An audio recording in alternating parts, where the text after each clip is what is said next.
What's up, everybody? Hey, I'm gonna do a little quick DIY on oil or 100-hour service on the Mercury 50 horsepower outboard. Save a little bit of money by doing this instead of going to the dealership. It's pretty simple. I'll show you what tools I'm using, what oils and stuff that I found on Amazon, filters and stuff like that. Save clearly this is save a little bit of money. So. Let's get into the tools and I'll show you what exactly is what we need for this job. So these are the tools we're using today. Clearly, rags, oil filter wrench, little funnel. I got another band wrench right here. Phillips 18 mil is going to be what you're going to use for the drain plug for the oil, and then 14 millimeter for the oil filter down here. So clip rags. Here's the gear lube I found. This one comes with the pump and everything. I have another pump, but it was cheaper to actually buy the gear lube and the pump. Now your filter, the filter number I found was superseded from what I have on here to what they gave me here. So here is, and I do have the Mercury 50 horsepower outboard. Here is get this, that's the part number there.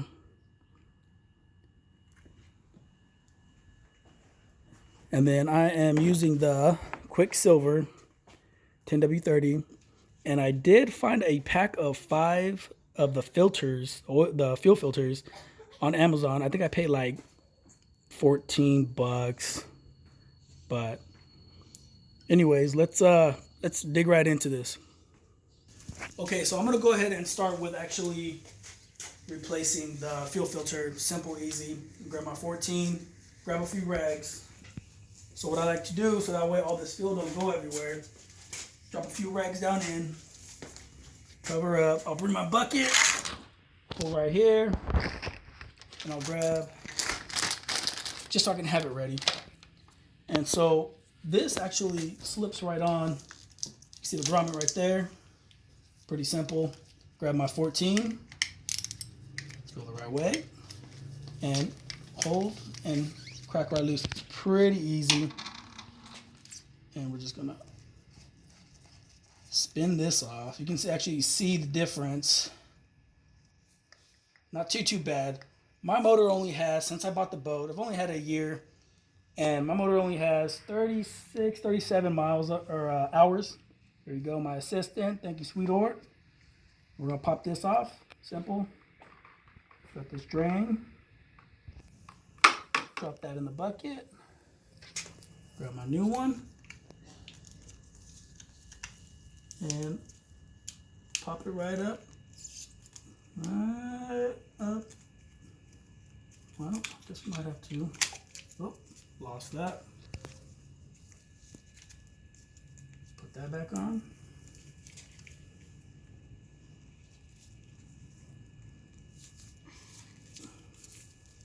A little harder than expected. Well, not what I expected. Let's grab a new one. I guess I didn't pay too much on this, huh? Thank gosh I didn't pay too much on these. So the O-ring is slightly larger on the newer one, but everything else seems to be the same fit. So what I want to do, just because I don't want to fight with these, is I'm going to use my old O-ring. And as long as I get it in there in time, it shouldn't swell up. Boom. Pop that right up there.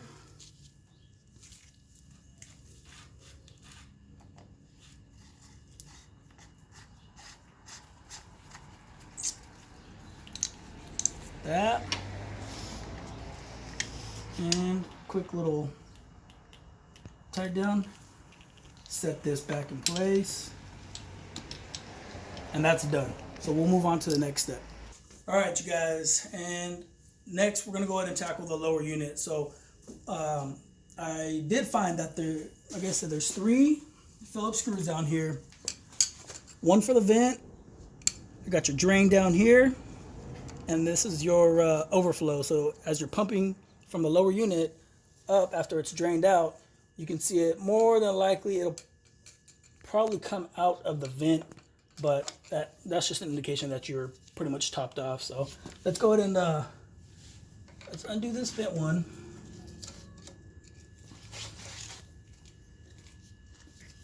We'll set this to the side, undo this one. Set this one to the side, and then our lower. Let's get this drained out of here. And you know, you want to look for any kind of milkiness. Make sure you got no water coming in through there. Mine's pretty good. I don't see no metal materials. The smell, I mean, still smells like gear oil. But that's that. Let's go ahead and let this drain, and then should take a few minutes. Let it completely drain out, and then I'll show you how to hook up this pump and how I top this off. So be right back. All right, so we are back. So it's pretty much come to a slow. You can see here, barely dripping out. So I'm gonna go ahead and hook up this. Install here. And what we're gonna do, let's take this off. Let me get this properly screwed in down here.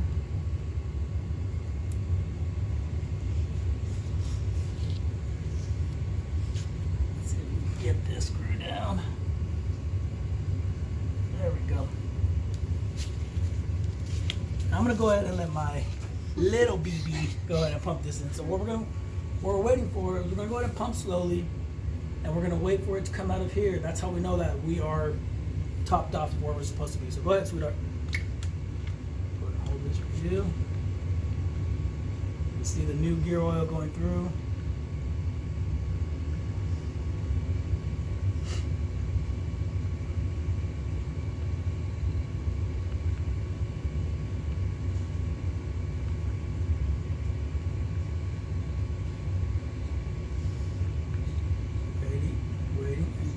You'll be able to see it come through here once it starts to, once we know we're just about full. So.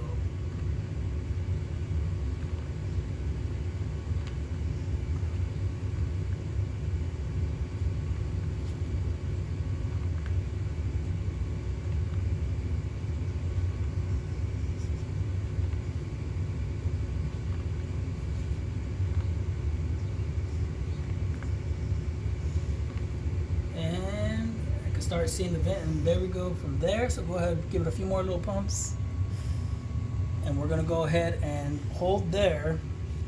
And what I'm gonna do is take my vent screw. I'm gonna go ahead and put this one, and be careful not to cross thread these. Just move real slow, you'll feel it when it sits in, and give it a little snug. Now go ahead and give it another few pumps, so I want to see a little bit come out of there.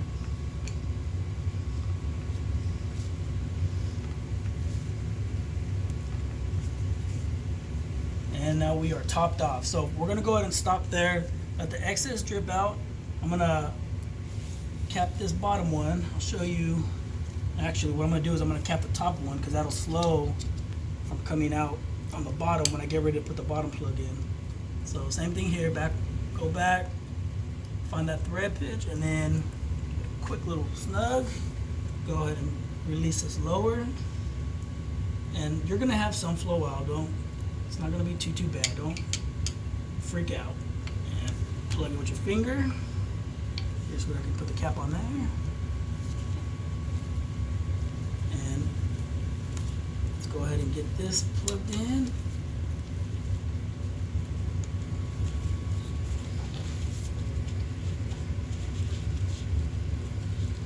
Put that in.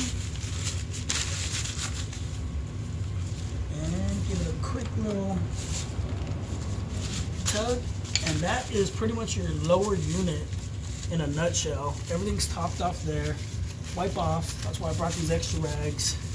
Let me grab another one. wipe everything down, get it all nice and cleaned up. You don't want all this gummed out. And that is your lower unit. When we come back, I'm gonna go ahead and show you the actual oil change. So hang tight. Hey, so here we go. We're gonna go ahead and tackle the oil change itself. But I wanted to give you guys a little information here. So let me grab this. Check this out. For those of you who don't know, or if you do know, just quick reference, it actually shows you, here it's upside down. It'll show you your 100-hour service, what you need to replace. And there is a QR code, so if you want to scan, and they'll even show you more instructions on doing it, but that's always cool. So check this out. I like to undo my drain or my fill. Just let that vent. So let's go ahead and pull this to the side. And then I also pop my dipstick, and I'll just pull it up. And then, so when I do my oil filters, let's go ahead and put a rag down in here just to catch whatever excess oil. Same thing like we did with the fuel filter on the side. Shove a rag, another one. And let me grab my band wrench.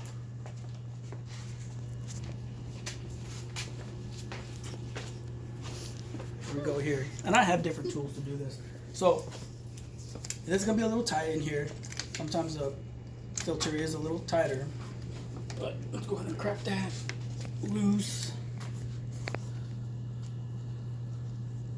Spin that out.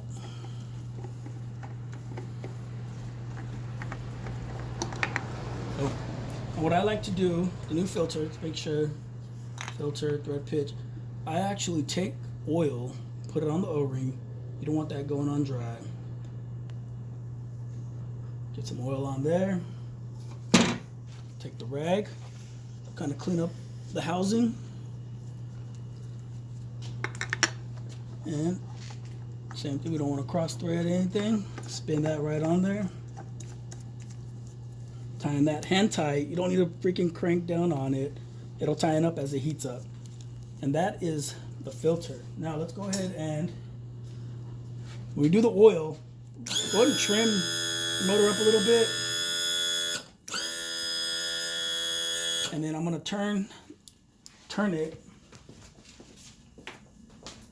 keep the motor to the side. And we're gonna go ahead and let it drain out that way. I'm sure I mentioned it is a 18 millimeter. So that, a little pop on that. And I will grab my rags just in case. A little oil spatter or whatever. So let's go ahead and spin that out.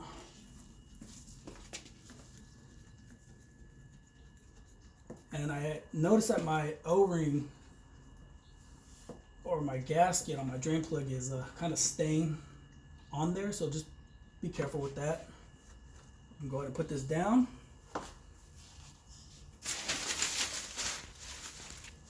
Spin that up.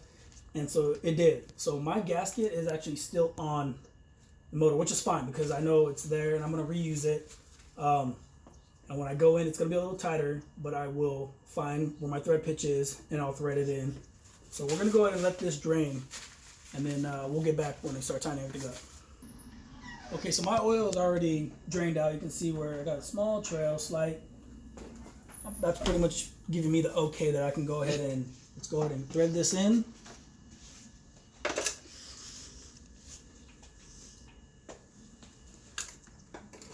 Thread this right in there.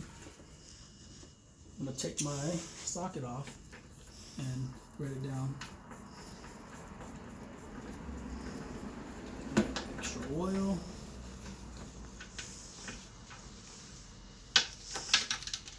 And you don't want to crank down on these.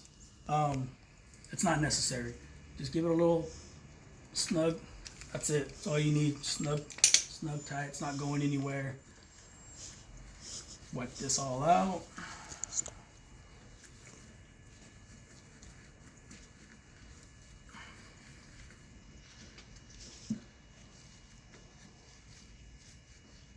And I'll come back and I'll clean up all this stuff. So what I'm going to go ahead and do, get this off to the side. Let's trim the motor back down.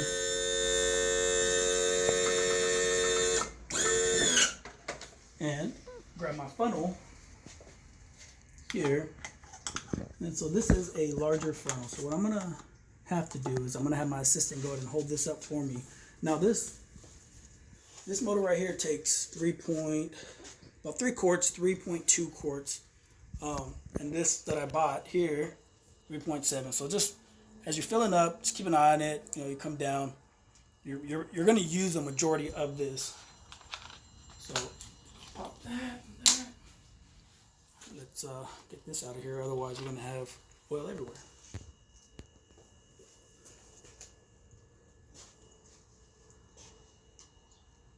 Let this fill up.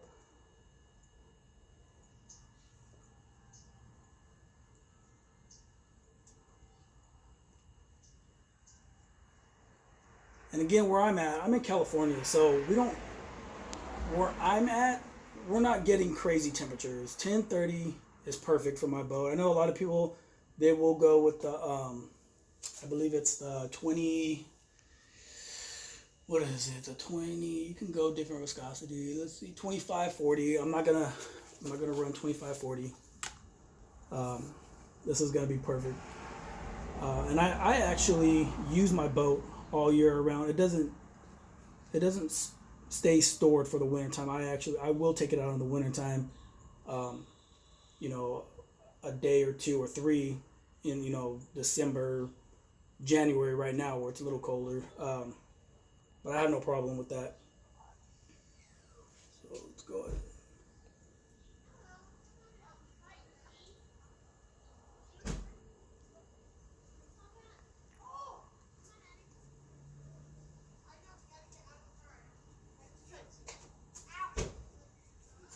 Sorry, neighbors just got home. The kids yelling everywhere.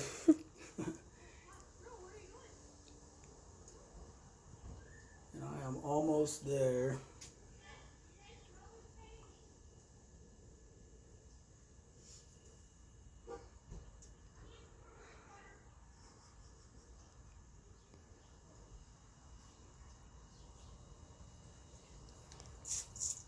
And I'm going to call, let's see. No, let's go ahead and put a little bit more.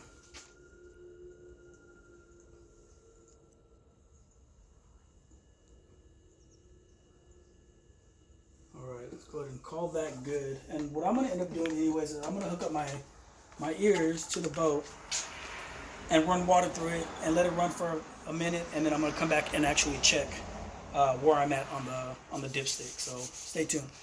Just run for a few minutes, and then we'll go back and we'll check the oil. So give me 1 more minute. Be right back. All right, so we're going to go ahead and check the oil. I'm going to show you here on the dipstick where it sits, and then if we have to adjust, I thought we have a little bit of extra oil left in that container. So let's go ahead and pull this out, give it a wipe down, and you can actually see, well, maybe not, max. There's your low, or if you need to add, I like to be somewhere in this general area. We don't need to be on the dot or above it. In this area, your safe zone. So check, and we are right here. We are actually, and I could probably add some, but I'm not going to because this is perfect for where I want to use it. So, and that is pretty much how to do your service, your 100-hour service on your Mercury motor. And then also while you're here, just check all your starter, check to see if you see any leaks around here. Spark plugs are gonna be fine. I have my hour meter right here. Give a quick look-see in there, check your belt. You shouldn't have any issues, but it is mechanical and things do happen. But you can do this and save money and keep your warranty. So, I hope this helps somebody out there. Don't really see a lot of DIY or how-to videos of oil changing services, stuff like that. So if you feel comfortable enough, doing that, you have the tools. If you're mechanically inclined, hey, man, I would do it and save a little bit of money. So, anyways, hope you guys have a good day. Sorry this video was super long, but hope it helps somebody out. Take care.